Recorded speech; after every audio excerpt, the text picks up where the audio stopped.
ദുരന്തത്തിൽ ഇനിയും കണ്ടെത്താൻ ഉള്ളത് 119 പേരെയാണ്.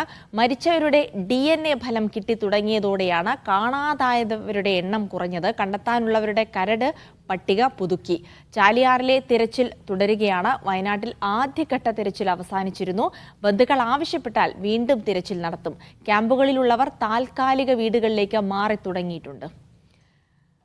ഫൈസൽ നെടുമ്പാലയുണ്ട്. അവിടെ നിന്നുള്ള വിവരങ്ങൾ നൽകാനായി. ഫൈസൽ, ആ ദുരന്തത്തിന്റെ ശേഷിപ്പുകളൊക്കെ അവിടെ ഇപ്പോഴും ബാക്കിയുണ്ട്, ഓർമ്മകൾ ബാക്കിയുണ്ട്. പക്ഷേ ഒരു പുനരധിവാസം എന്നുള്ള കാര്യത്തിലേക്കൊക്കെ കടക്കുകയാണ് അടുത്ത ഘട്ടം എന്ന നിലയിൽ. അതേസമയം തിരച്ചിൽ ആവശ്യപ്പെട്ടാൽ, ബന്ധുക്കൾ ആവശ്യപ്പെട്ടാൽ തിരച്ചിൽ നടക്കുമെന്നുള്ള വാർത്തകളുണ്ട്. ഇപ്പോൾ നിലവിൽ ഈ ക്യാമ്പുകളിലുള്ള ആളുകളെ എവിടേക്കാണ് മാറ്റുന്നത്? അവരൊരു താൽക്കാലിക വാസസ്ഥാനം തന്നെ കണ്ടുകൊണ്ട് മാറുകയാണോ? അതായത് സർക്കാർ കൊടുക്കുന്ന ഈ പൈസ വാങ്ങിച്ചുകൊണ്ട് തൽക്കാലത്തേക്ക് അവർ തന്നെ ഒരു സ്ഥാനത്തേക്ക് മാറുകയാണോ, അതോ സർക്കാരിന്റെ നേതൃത്വത്തിൽ തന്നെയാണോ ഇപ്പോൾ താൽക്കാലിക പുനരധിവാസം നടക്കുന്നത്?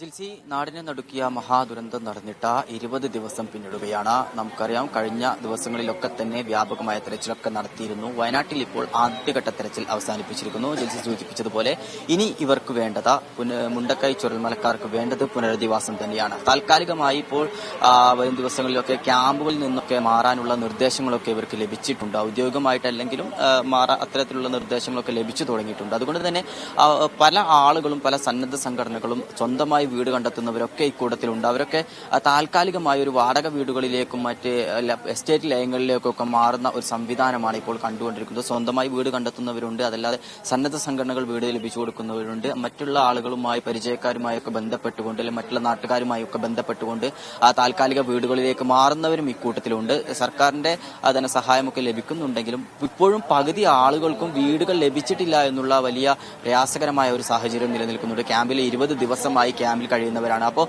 സ്കൂളുകൾ തുറക്കേണ്ടതുണ്ട്. അത്തരമൊക്കെ പ്രതിസന്ധി ഘട്ടങ്ങളും ഇപ്പോൾ നിലനിൽക്കുമ്പോൾ പല ആളുകളും മാറുന്നുണ്ട്, പല ആളുകളും ഇപ്പോഴും ക്യാമ്പിൽ തന്നെ തുടരുകയാണ്. മറ്റൊരു പ്രധാനപ്പെട്ട കാര്യം, ഇനി ഔദ്യോഗികമായി ഇപ്പോൾ നിലവിൽ പുറത്തുവിട്ട പട്ടിക പ്രകാരം 119 പേരെയാണ് ഈ ഒരു മഹാദുരന്തത്തിൽ ഇനിയും കണ്ടെത്താനുള്ളത്. അവരിപ്പോഴും കാണാമറയത്താണ് എന്നുള്ള ഒരു സങ്കടകരമായ ഒരു കാഴ്ചയും ഇവിടെ നിലനിൽക്കുന്നുണ്ട്. പുനരധിവാസവുമായി ബന്ധപ്പെട്ടുള്ള ചർച്ചകളൊക്കെ തന്നെ പുരോഗമിക്കുകയാണ്. സംസ്ഥാന കേന്ദ്ര സർക്കാരുകളെല്ലാം തന്നെ അതിന്റെ എല്ലാവിധ ചർച്ചകളും അതിന്റെ എല്ലാ ഒരുക്കത്തിലും നടന്നുകൊണ്ടിരിക്കുകയാണ്. നിലവിൽ സ്ഥലം കണ്ടെത്താനുണ്ട്, മറ്റുള്ള ഏതൊക്കെ രീതിയിൽ പുനരധിവസിപ്പിക്കണം എന്നുള്ള ചർച്ചകളൊക്കെ തന്നെ വളരെയധികം പുരോഗമിച്ചുകൊണ്ടിരിക്കുകയാണ്. ജിൽസി, ഒപ്പം തന്നെ ഫൈസൽ, ഇന്നിപ്പോൾ ചാലിയാർ കേന്ദ്രീകരിച്ചുള്ള പരിശോധന തുടരുമെന്നുള്ള വാർത്തകൾ കൂടിയുണ്ടല്ലേ? അതെ, ജിൽസി സൂചിപ്പിച്ചതുപോലെ തന്നെ ആദ്യഘട്ടം മുതൽ തന്നെ ഏറ്റവും അധികം മൃതദേഹങ്ങളോ അല്ലെങ്കിൽ ശരീരഭാഗങ്ങളോ ലഭിച്ചിരുന്നത് ചാലിയാറിന്റെ പരിസരത്ത് നിന്ന് തന്നെയാണ്. കഴിഞ്ഞ ദിവസങ്ങളിലൊക്കെ അവിടെ ഇറങ്ങിയ സന്നദ്ധ പ്രവർത്തകരൊക്കെ തന്നെ പറഞ്ഞത്, ഇനി ഈ ഭാഗത്ത് ചുരൽമല മുണ്ടക്കൈ ഭാഗത്ത് തിരച്ചിൽ നടത്തിയതുകൊണ്ട് കാര്യമായ ആ പുരോഗതി ഒന്നും തന്നെ ഉണ്ടാകുന്നില്ല, അത്തരത്തിലുള്ള ഒന്നും തന്നെ ഈ ഒരു ഭാഗങ്ങളിൽ ലഭിച്ചിട്ടില്ല. അതുകൊണ്ട് തന്നെ ആ ചാലിയാർ കേന്ദ്രീകരിച്ചുകൊണ്ടുള്ള തെരച്ചിൽ ഇപ്പോഴും ഊർജിതമാണ്. ഈ കഴിഞ്ഞ ദിവസങ്ങളിലൊക്കെ പോലെ തന്നെ ഇന്നും ചാലിയാറിന്റെ വിവിധ ഭാഗങ്ങൾ കേന്ദ്രീകരിച്ചുകൊണ്ട് തെരച്ചിൽ നടത്തുന്നുണ്ട്. കാന്തൻപാറ, പരപ്പൻപാറ ഉൾപ്പെടെയുള്ള ഭാഗങ്ങൾ വരെ ഈ ഒരു തെരച്ചിൽ പുരോഗമിക്കുന്നത്. അതുകൊണ്ട് തന്നെ കൂടുതൽ ആളുകളെ ഈ ഒരു തെരച്ചിലും വരും ദിവസങ്ങളിലും തുടരുമെന്ന് തന്നെയാണ് നമ്മൾ മനസ്സിലാക്കുന്നത്. ഇനി എന്തെങ്കിലും കണ്ടെത്താനുണ്ടെങ്കിൽ തന്നെ അത് ആ ഭാഗങ്ങളിൽ നിന്ന് തന്നെയായിരിക്കും എന്നുള്ള ആ ഒരു വിശ്വാസം, അല്ലെങ്കിൽ അത്തരത്തിലുള്ള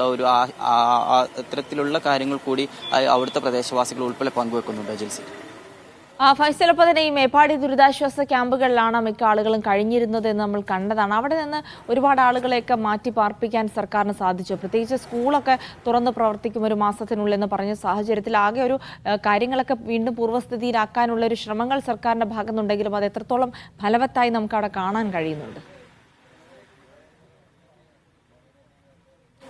ജിൽസി, തുടക്കഘട്ടത്തിൽ തന്നെ അന്ന് ഉരുൾപൊട്ടലുണ്ടായ ആദ്യ ദിവസം മുതൽ തന്നെ ആളുകളെ ക്യാമ്പിലേക്ക് മാറ്റിയിരുന്നു. അതിനുശേഷം പെയ്ത മഴയിലൊക്കെ സമീപ പ്രദേശങ്ങളിലെ ആളുകളൊക്കെ തന്നെ ക്യാമ്പുകളിലേക്ക് മാറ്റിയിരുന്നു. പക്ഷേ ആ ക്യാമ്പുകളിൽ നിന്ന് മാറ്റി ഇന്നിപ്പോൾ 20 ദിവസത്തിലേക്ക് നിൽക്കുമ്പോൾ പല ആളുകളും സ്വന്തമായി വീടെടുത്തു, അല്ലെങ്കിൽ താൽക്കാലിക സംവിധാനത്തിലേക്ക് നമ്മൾ നേരത്തെ സൂചിപ്പിച്ച പോലെ എസ്റ്റേറ്റ് ലയങ്ങളിലേക്കൊക്കെ മാറുന്ന ഒരു സാഹചര്യമുണ്ട്. പക്ഷേ ഇപ്പോഴും ബഹുഭൂരിഭാഗം വരുന്ന ഒരു വലിയ വിഭാഗം ആളുകൾ ഇപ്പോഴും ക്യാമ്പിൽ തന്നെ തുടരുകയാണ്. അവർക്ക് എങ്ങോട്ട് പോകണമെന്നറിയില്ല, താൽക്കാലിക വീടുകൾ ലഭിക്കുന്നില്ല. അത്തരത്തിലുള്ള ഒരു വലിയ പ്രയാസം അവർക്കുണ്ട്. എന്നിരുന്നാലും സ്കൂളുകൾ തുറക്കുന്നുണ്ട്. അവരൊരു ആശങ്ക ഇപ്പോഴും പല ആളുകൾക്കുമുണ്ട്, എങ്ങോട്ട് പോകുമെന്നറിയില്ല.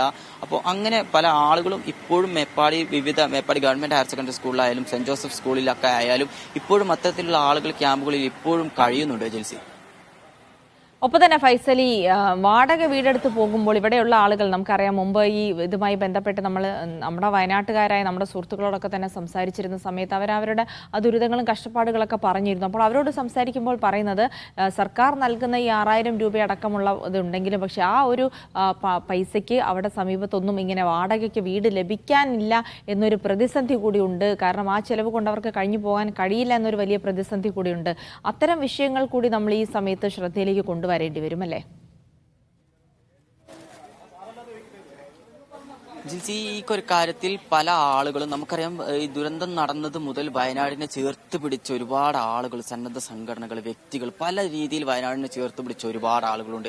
അത്തരത്തിലൊരു ചേർത്ത് പിടിക്കൽ ഈ ഒരു കാര്യത്തിലും സംഭവിക്കുന്നുണ്ട്. ചില ആളുകളെ മാറ്റി നിർത്തിയാൽ ബാക്കിയുള്ള ബഹുഭൂരിഭാഗം വരുന്ന ആളുകളും വാടക വീടുകളിലേക്ക് ഇവർ മാറുമ്പോൾ അവർക്ക് വേണ്ട സഹായങ്ങൾ ഉൾപ്പെടെ വീട്ടുടമസ്ഥർ ചെയ്തു കൊടുക്കുന്ന ഒരു എന്താ പറയുക, അത്തരത്തിലുള്ള നന്മ നിറഞ്ഞ കാഴ്ചകൾ കൂടി ഈ ഒരു അവസരത്തിൽ നമ്മൾ കാണുന്നുണ്ട്. പല വീടുകൾക്കും വാടക കുറച്ചുകൊണ്ട് അവരാൽ കഴിയുന്നത് എന്താണോ അതും കൂടി ചെയ്തുകൊണ്ട് ഈ ദുരിതബാധിതരായ ആളുകളെ ചേർത്ത് പിടിക്കുന്ന ഒരു സംവിധാനം കൂടി ഈ ഒരു അവസരത്തിൽ കാണുന്നുണ്ട്.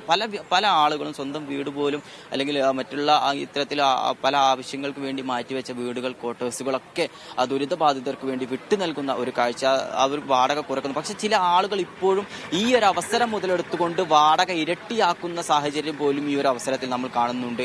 കുറച്ചുപേർ അത്തരത്തിലുള്ള ആളുകളും ഈ ഒരു ഇതിൽ ദുരിതബാധിതരായിട്ടുള്ള ആളുകൾ, അവർക്ക് പല പ്രയാസങ്ങളുണ്ട്. അവർ ദുരന്തമുഖത്ത് നിന്ന് ജീവൻ മാത്രം കയ്യിൽ പിടിച്ച് ഓടി വന്നവരാണ്. അപ്പോൾ അവർക്ക് വലിയ പ്രയാസം ഉണ്ടാക്കുന്ന തരത്തിൽ അല്ലെങ്കിൽ ഈ ഒരു അവസരം മുതലെടുക്കുന്ന ചില ആളുകളും ഇക്കൂട്ടത്തിൽ ഉണ്ട് എന്നുള്ളത് വാസ്തവമാണ്. എന്നിരുന്നാലും വലിയൊരു വിഭാഗം ആളുകൾ ഇവരെ ചേർത്ത് പിടിക്കുന്ന ഒരു സാഹചര്യം കൂടിയുണ്ട്. അവർക്ക് വേണ്ട സഹായങ്ങൾ ചെയ്തു കൊടുക്കുക, അവർക്ക് എന്തൊക്കെയാണോ ചെയ്യാൻ കഴിയുന്നത്, ഇപ്പോൾ വീടുകൾ കൊടുത്ത് ഫർണിച്ചർ ഉൾപ്പെടെ കൊടുത്തുകൊണ്ട് അത്തരത്തിലുള്ള ചേർത്ത് നിർത്തലും കൂടി ഈ ഒരു അവസരത്തിൽ അവർ ചെയ്യുന്നുണ്ട് എന്നുള്ളതാണ് ഇപ്പോഴത്തെ നമുക്ക് മനസ്സിലാക്കുന്നത്. ജിൽസി, ശരി ഫൈസൽ.